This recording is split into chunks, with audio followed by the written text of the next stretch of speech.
मोता में ये लिखा हुआ है कि ये अकीदा मुतवातिर हदीस से साबित है। याद रखें ये सिमा मोता में किस हवाले से लिखा हुआ है कि इसका इनकार जो है कुफर। आपने एक इबारत एक किताब से उठाई, एक दूसरी से उठाई और इस पर शुक्र कुफर मिला के आपने फतवा लगा दिया।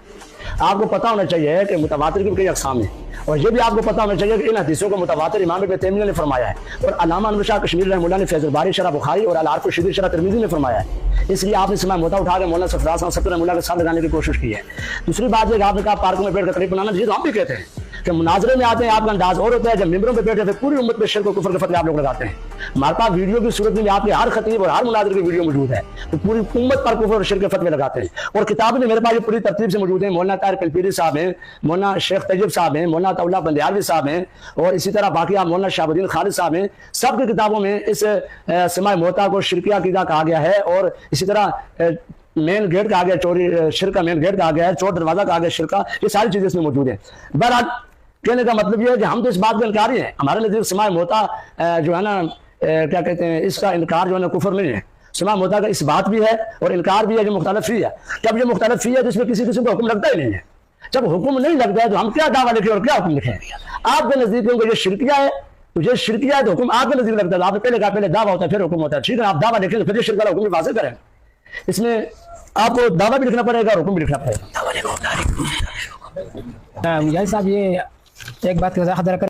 मुजाहिद साहब आप ये बताएं कि आपने कहा ये मुख्तलिफ ही है, किसका इख्तिलाफ है, इसकी थोड़ी वजाहत कर दे। ऊंचे बोले, ऊंचे। आप माइक लगा के ऊंचा नहीं बोल रहे, मैं बगैर माइक ऊंचा बोल रहा हूं। मैं ये इन लोगों को समझा रहा हूँ कि देखो जिंदा नहीं सुनता मुर्दों को सुना रहा है। लेकिन चलो मैं आप नहीं, मैं इससे गपशप लगाऊंगा, आपका काम नहीं है। अच्छा, मैं भी तेज बोल रहा हूँ। अब मुजाहिद साहब आपने कहा कि ये मसला इख्तिलाफी है, किस का इख्तिलाफ है ये जरा बताएं। सहाबा ताबीन तबा ताबीन किससे इख्तिलाफी है? सलाम होता दौर सहाबा से जबरदस्त। आप सुनो, नहमदुल्लाह व बिही नस्तईन व नुसल्ली व नुसल्लिमु अला रसूलिहिल करीम, अम्मा बाद। अब मुजाहिद बालाकोटी साहब कह रहा है कि ये मसला दौर सहाबा से मुख्तलिफ ही आ रहा है। मैं कहता हूँ पहली बात यह है कि अगर सहाबा का इख्तिलाफ है तो किसी सहाबी से पेश करो कि हमारा इसमें इख्तिलाफ। नंबर 2, ताबी के इख्तिलाफ। तू आए 14 सदियों के बाद और कह रहा है सहाबा का इख्तिलाफ ही मसला है। नंबर 2, दूसरी बात यह कि आपकी किताबों में लिखा है कि समाउल मौता का जो नजरिया है तहक़ीक़ुल मतीन में मौजूद है, कहते हैं ये ज़ुर्रियाती दीन से है। किससे? ज़ुर्रियाती दीन से। और फिर इक़फ़ारुल मुल्हिदीन में अनवर शाह कश्मीरी साहब रहमतुल्लाह अलैह ने लिखा है कि ज़ुर्रियात दीन वो है जिनकी तावील करना भी कुफ़र है, इनकार भी कुफ़र। तो माअज़ल्लाह जो आदमी समा वाले सहाबा है वो काफिर भी है आपके नज़दीक। और आपने अभी मैंने दिखाया समा का मुनकिर बिदअती है, मुअतज़िली है, अहले सुन्नत से खारिज है, ये राय गुमराही वाला रास्ता है। तो ये सारे फतवे आपके कहाँ जाएगा? उधर। और आपकी जो किताबों में मिलता है कि अगर कुफ़र नहीं इल्हाद तो जरूर है, तो इल्हाद वाला फतवा कहाँ जाएगा? उन पे। आपकी किताबों में जो आपने कहा कि आपने सुगरा कुबरा मिलाया, मैंने सुगरा कुबरा नहीं मिलाया, आपकी दिमाग पर काम नहीं करी। तवातिर की तरह ये कौन सा कती है और कौन सा कती नहीं है, ये इस किताब में जो कब्र की जिंदगी है इसमें भी इसी तरह की इबारत है। ये कहता है कि हज़रात अंबिया इकराम के समा का इनकार नहीं किया, बस अंबिया इकराम का समा एक इजमाई अकीदा है जिस पर ईमान लाना जरूरी है। ये कहते हैं मुख्तलिफ ही है, ईमान लाना जरूरी है, आप कहते हैं मुख्तलिफ ही है। फिर ये कहता है कि अगर किसी ने इस समा का इनकार किया तो उसने अहले सुन्नत के उलमा के हक अदा नहीं किया। आगे कहता है ये इजमाई उम्मत का इनकार करके कम से कम गुमराही है। तो आपका क्या ख्याल है, बाद सहाबा गुमराह थे? माअज़ल्लाह। नंबर 2, आपने कहा कि आपने सुगरा कुबरा मिलाया, सुगरा कुबरा मैंने नहीं मिलाया, मैंने दोनों एक ही बुजुर्ग की किताब पेश की, और वो बुजुर्ग जिसके बारे में यहाँ पर लिखा है इसकी तहकीक से इनखिराफ करने वाला ना अहले सुन्नत से भी खारिज है, देवबंद से भी खारिज है। ये बुजुर्ग इस किताब में कहता है और किसी का हवाला नकल नहीं कर रहा, अपनी तरफ से जवाब दे के कह रहा है। कहते हैं अव्वलन सानियन सालिसन, इसकी ये तरतीब है। तो ये इसमें कहता है नंबरात लगा के चूंकि समय मौता की रिवायात मुतवातिर है। फिर आगे इसने दूसरी जगह भी कहा कि समय मौता की रिवायात कदर मुश्तरक या करीबुल मुतवातिर है। तो ये जब इसने कह दिया तो इजालतुर रैब इसी बुजुर्ग की किताब है, वहां पर इसने कहा दलाइल कतिया की, जब ये मैं भी हवाले नहीं, हवाले तो बाद में होंगे, दलाइल कतिया की जब इसने तकसीम की तो कहते हैं कौन कौन दलाइल है जिनका इनकार करना कुफर है। वहां पर एक हदीस मुतवातिर है, एक कुरान वगैरह, ये 4 दलाइल इसने जिक्र किए। तो मैं कहते हैं एक बुजुर्ग कह रहा है कि समाउल मौता की रिवायात मुतवातिर है, ये बुजुर्ग कह रहा है कि रिवायत मुतवातिर का मुनकिर काफिर है। तो माअज़ल्लाह आपके नजदीक जो सहाबा आदमी समा के कायल थे वो क्या बने? आप ही लगा दो। और जो सहाबा को काफिर कहे वो तो मेरा ख्याल है मुर्तद और काफिर है। और दूसरा है कि आपने ऊपर लेबल सिपाही सहाबा का लगाया हुआ है, और यहाँ पर अभी फतवा किधर जा रहा है आपका? सहाबा इकराम पे। हम यही बात कहते हैं कि शर्म तुमको मगर आती नहीं।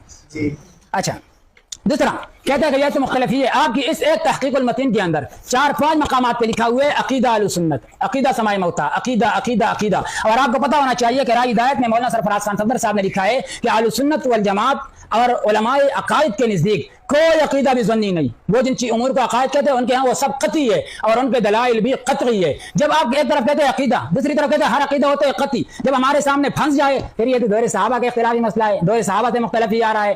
تو آپ جو تین چیزیں اس میں آپ کی لازمی ہے. نمبر ایک, صحابہ سے پیش کرے کہ اختلاف یہ عادتاً سماع الموتیٰ, یہ یاد رکھو, عادتاً سماع الموتیٰ. وہ پھر میں آپ کو بتاتا ہوں جس کا آپ دھوکہ دیتے ہو لوگوں کو, اس کی میں وضاحت کرتا ہوں کہ کدھر سے آپ نے اختلاف کا لفظ نکالا ہے. عادتاً سماع الموتیٰ میں اختلاف ہے کہ ہر میت سنتا ہے, ہر میت سنتا ہے, سلام کلام ہر کسی کی سنتا ہے عند القبر. اس میں صحابہ کے اختلاف, صحابہ سے پیش کرے تابعین سے پیش کرے, ان سے اگر پیش نہ کر سکو تو پھر آپ کا جھوٹ ہے صحابہ کرام پر. نمبر دو, ان اشکالات کا جواب دے کہ آپ نے جو فتوے لگائے آپ کے فتوے سیدھا جا رہے ہیں صحابہ کرام پہ, آپ اس بات کی وضاحت کریں. دوسری بات, آپ یہ پوچھیں گے کہ آپ کی کتابوں میں بعض فتوے موجود ہے, تو پھر تو جو سماع موتیٰ کے قائل صحابہ ہے ان پر تو آپ نے فتویٰ لگایا. میں کہتا ہوں کہ میں جس سماع پر فتویٰ لگاؤں گا نا تو وہ ہوگا جس پر مجھ سے پہلے آپ فتویٰ لگائیں گے. انشاءاللہ تنقیات میں آپ کو دکھاؤں گا. ابھی پھر میں آپ کو کہہ رہا ہوں ادھر ادھر جانے کی ضرورت نہیں ہے. آپ اپنا دعویٰ لکھے, مجھ سے جوابی دعویٰ مانگے تو تنقیحات ہو جائے, آگے جائیں. اس طرح میں اپنا دعویٰ ضرور لکھو کیونکہ آپ مدعی ہے. اس کی چند وجوہات ایک ہے کہ 6 مہینے سے جب آپ یہ کلپ بنا رہے تھے آپ کو یہ علم نہیں تھا کہ کبھی سامنے بیٹھنا بھی پڑے گا, پھر اپنا دعویٰ بھی بیان کرنا پڑے گا. مجھے پتا ہے کیونکہ آپ کو اپنی کتابوں کے بارے میں مطالعہ نہیں. آپ ابھی میں کہہ رہا, اپنا دعویٰ لکھ کے دو. اگر میں تمہارے دعویٰ اور تمہارے اکابرین کی نظر میں آپ پہ فتویٰ ثابت نہ کروں تو پھر مجھے نعمانی مت کہنا. آپ دعویٰ تو لکھو. بسم اللہ الرحمن الرحیم. آپ نے جو یہ کہا کہ مسئلہ سماع موتیٰ صحابہ کرام کے دور میں کس طرح مختلف ہے, یہ میرے ہاتھ میں جواہر القرآن ہے. آپ نے کہا نا صحابہ کرام تک فتویٰ پہنچتا ہے, یہ فتویٰ پھر اگر پہنچتا نا صحابہ تک, یہی تو میں کہہ رہا ہوں نا کہ سماع موتیٰ میں اس طرح اختلاف کو بیان نہ کرنا جیسے ہوا ہے اور اس انداز میں بیان کرنا کہ فتویٰ صحابہ تک جائے, تو یہی تو آپ کی غلطی ہے. آپ لوگوں کی وجہ سے صحابہ کرام تک کفر اور شرک کا فتویٰ پہنچتا ہے. تو کہنا نعمانی صاحب, ظواہر قرآن, اور یہ آپ کو پتہ ہونا چاہیے قرآن کے زیادہ نصوص سے استدلال کون کرتا ہے.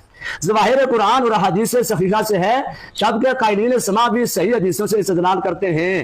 اب بس ابھی جھگڑا ختم ہو جاتا ہے. آپ یہ بتائیں کہ یہ جواہر القرآن میں سماع موتیٰ کو مختلف فقہ آئے. حضرت شیخ القرآن رحمہ اللہ نے دور صحابہ سے مختلف فقہ, اور یہ بھی کہا کہ دونوں طرف دلائل ہیں, اور یہ بھی کہا کہ سماع موتیٰ کے جو قائل ہیں ان کا استدلال احادیث صحیحہ سے ہے.